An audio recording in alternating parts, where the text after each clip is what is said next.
This is a podcast from the Samplecast, Volume 2, Episode 53.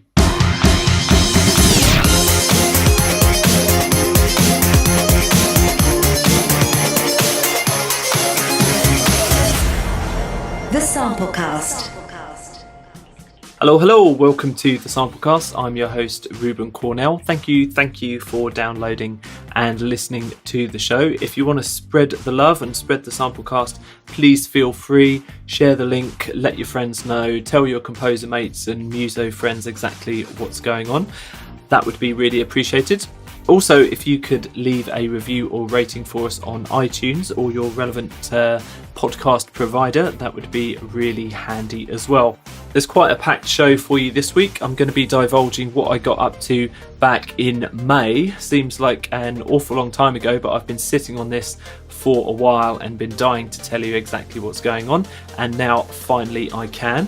There'll also be some bargains later on in the show. We've got a big review of Divergent Audio Group's Chordscape, which is pretty good, bar a few niggles. I'll get onto that later on in the episode. And there's also a ton of updates towards the end of the show. But first off, let me tell you about that secret. Progress report. Rather than start off with the news this week, I'm going to take a look at the development of Toontrack's Superior Drummer 3, which is due out on September the 12th. That's right, sadly you can't get hold of it just yet, but I've had my hands on it for a few weeks now. Now, the reason I got hold of this early is that back in May I was invited to Belgium to a special preview of Superior Drummer 3 at Galaxy Studios, where it was recorded and engineered by renowned recording engineer George Massenberg. I got to see SD3 in action, I saw the actual kits that they used and the studio that they recorded in, and I also had a look at the sampling process and had a chance to quiz the developers. And trust me, there were lots of tough questions for them to answer. I'll be reviewing Superior Drummer 3 in a few weeks' time, but in the meantime, here's the lowdown on the main changes. SD3 has been redesigned from the ground up with a brand new rescalable interface and breakout windows. It's an improvement over Superior Drummer 2 in pretty much every way, with 11.1 surround sound samples, over 10 times as much content, a new audio to MIDI tracker for drum replacement, and brand new effects as well. I have to say that so far during my time with Superior Drummer 3, I've found it a powerhouse of drum production. The samples themselves are tight, clean and expertly recorded, and the new animated interface is inspiring. Plus as well, the MIDI grooves are completely realistic and super easy to edit. Although I personally don't have an 11.1 surround sound setup to test out all of the different microphone positions, the demos I got at Galaxy Studios were enough to convince me of the power of this kind of routing. So far it's a big thumbs up from me. Do look forward to my full Superior Drummer 3 review in September, and you can pre-order and check out the details now over at Time and Space, and there are discounts for previous Toontrack customers.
Roundup. Let's get into the news, and this new library from 8DO samples a 200-year-old mandolin with 7,200 samples. It runs in the full version of Contact 5.6.6 and above, and it has a strummer engine and solo strings recorded too. There's many different articulations, including sustains, shorts, vibratos, tremolos, muted, harmonics and strums, as well as loads more. And you've got some interesting effects on board as well, which can produce some useful tones for sound design. Now, all of this is covered in 8DO's comprehensive walkthrough video. Do check it out at the 8DO site.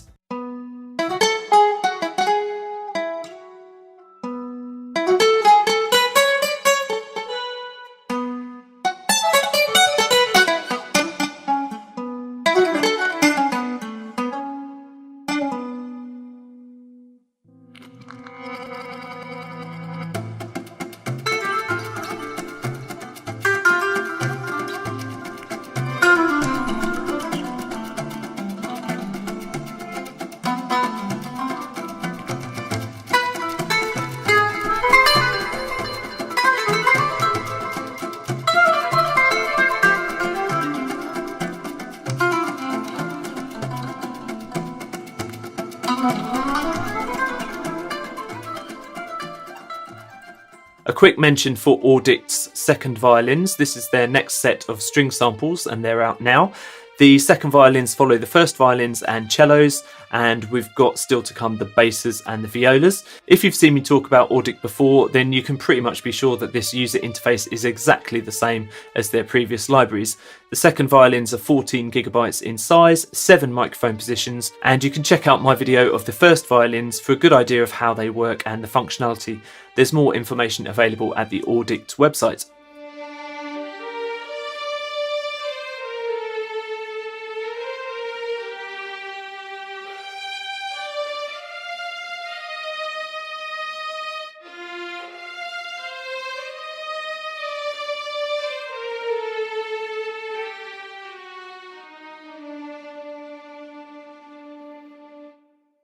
Organic Samples have been pretty busy lately. I mentioned them last week, and this week they've got a brand new piano library out.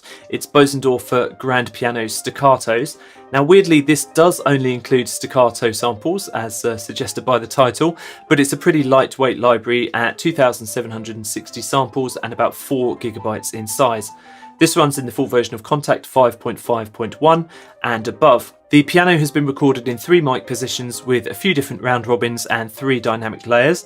It's an interesting proposition for those that just need fast staccato playing, and at the moment just €14 as well.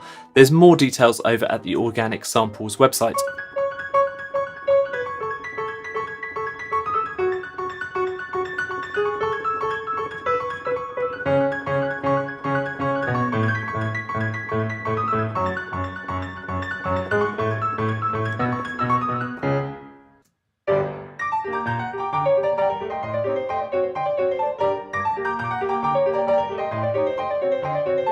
One last thing to round up the news, and it's a plugin by Plugin Alliance. It's the Fiedler Audio Stage. It's a new spatializer plugin for Mac and PC, and it aims to take everything from single tracks to full mixers and use spatial processing, delay, reverb, panorama, filtering and LFOs to widen the mixers and create interesting stereo effects.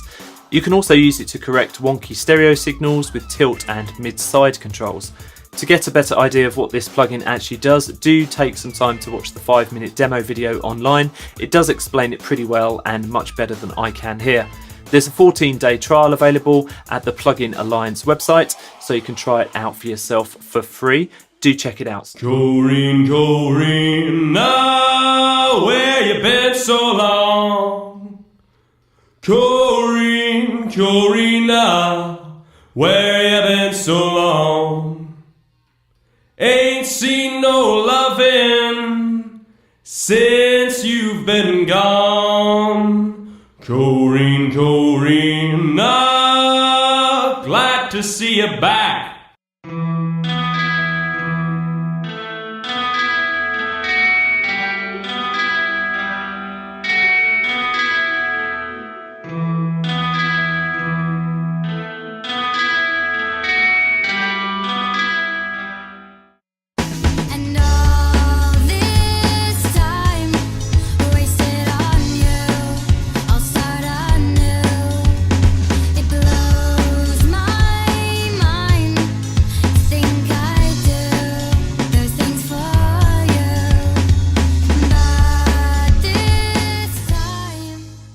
Bargain VST.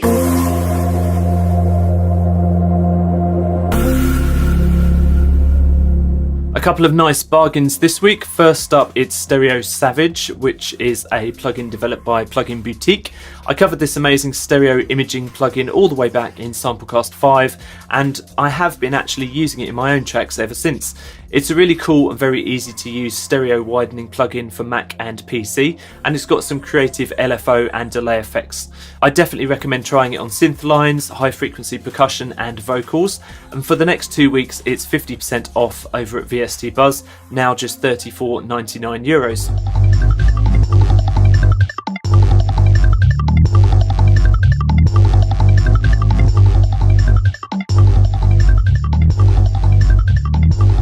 The Percussion Mega Pack from Function Loops is over 300 one-shot drum hits and sampled loops. You've got here kicks, claps, top loops, stripped loops and kick-only loops as well. The best thing about this, well, it's just $5 for a limited time only. Do grab it at the Function Loops website.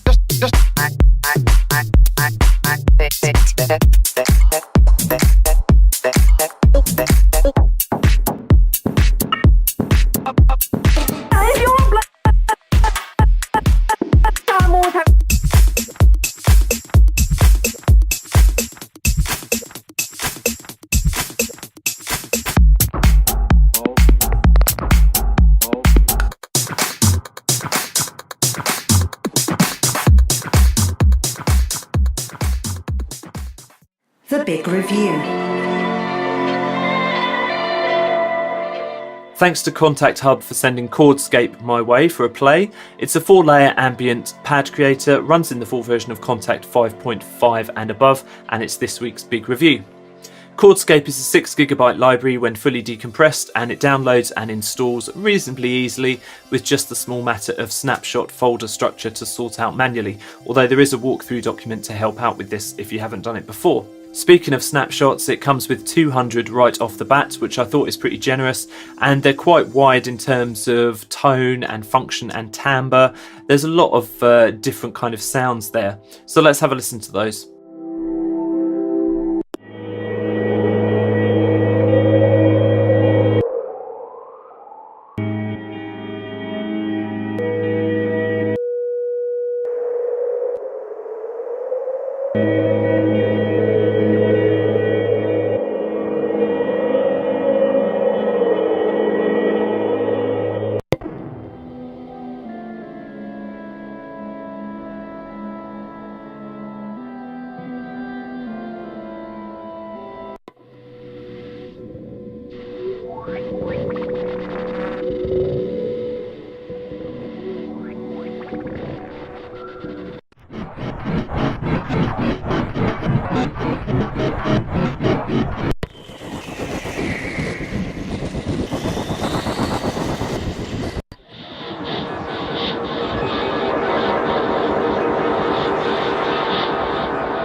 The basic concept of Chordscape is that it creates emulated infinite tape loops from its hundreds of sound sources. Then it layers them up in a 4-layer engine with various step sequences to control filters, effect sends, pitch, panning, wow and flutter, and finally routes these into a global effects rack. If you think that sounds similar to 100 other soundscape creators that are out there, then quite frankly it is, but Chordscape does pull a few tricks out of the bag to make it something a little special. First off, the pure amount of customization to the various controls is phenomenal. Almost every single control has a sequencer that you can call up and edit yourself, changing the number of steps from 4 all the way up to 128, and these have adjustable tempo syncing too. The tape emulation part of the interface deserves a special mention as well. You can adjust the virtual age of the tape in question, along with the tape material and how the grains are played back. I really love this feature.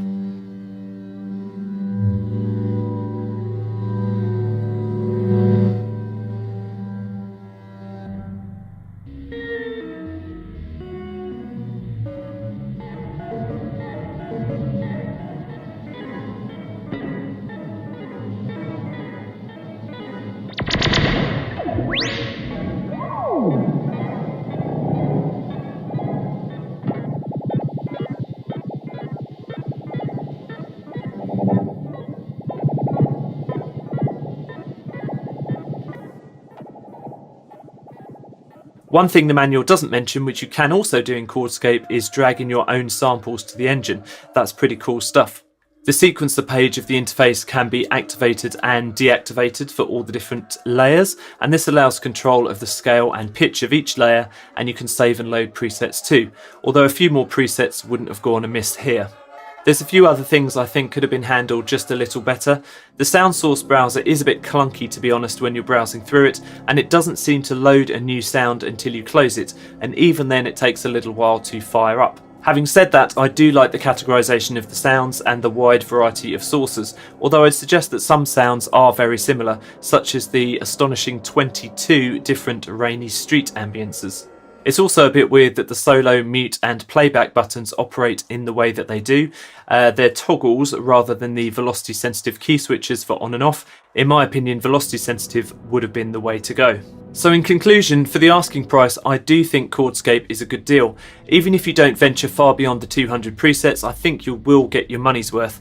Despite a few odd quirks and a bit of a learning curve, I can see Chordscape being useful for soundscape designers, ambient artists, and those who value the unpredictability of sound above strict parameter tweaking.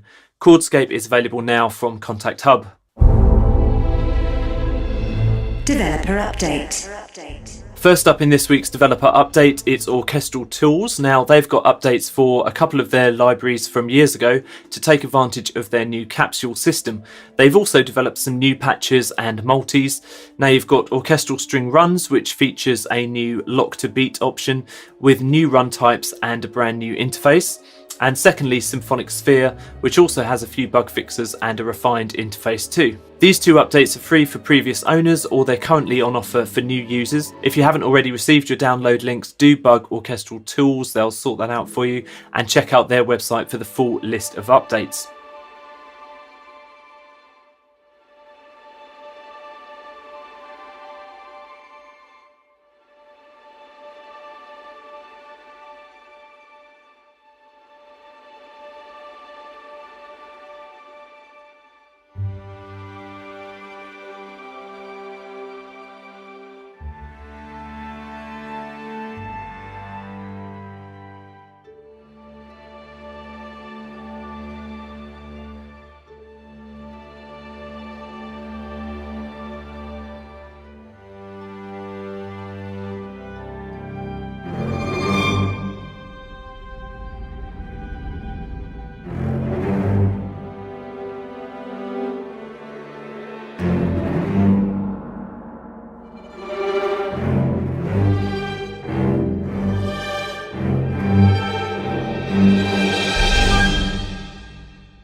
The Lowdown version 2 from Modwheel is up next. Now, the original Lowdown library was Modwheel's very first release, that was back in 2014.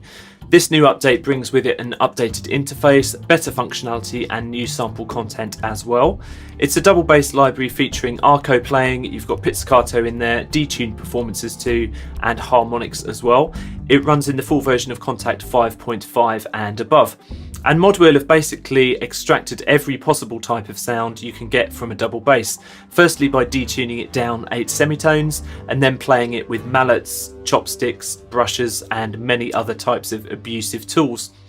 In addition to multi-sample performances, you've also got tempo synced loops and rhythms. You can check out this update over at the Modwheel site.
So finally, a quick mention for Spitfire's new product. I say new, but it's actually a relaunch of Mural Symphonic Evolutions.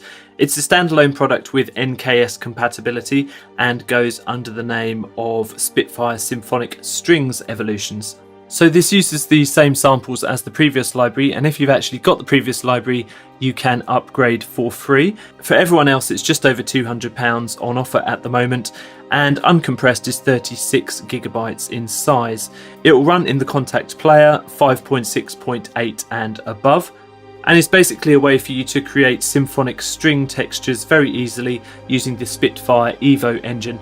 There's quite a few walkthrough videos online, so I'm not going to explain it too much here. Do check out the Spitfire site to have a look at those if you're interested.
Thanks so much for listening to the Samplecast. There's loads of ways you can get in touch with us here at the show. Lots of sample library companies do every week, and quite a few people that listen to the show and watch the show on YouTube.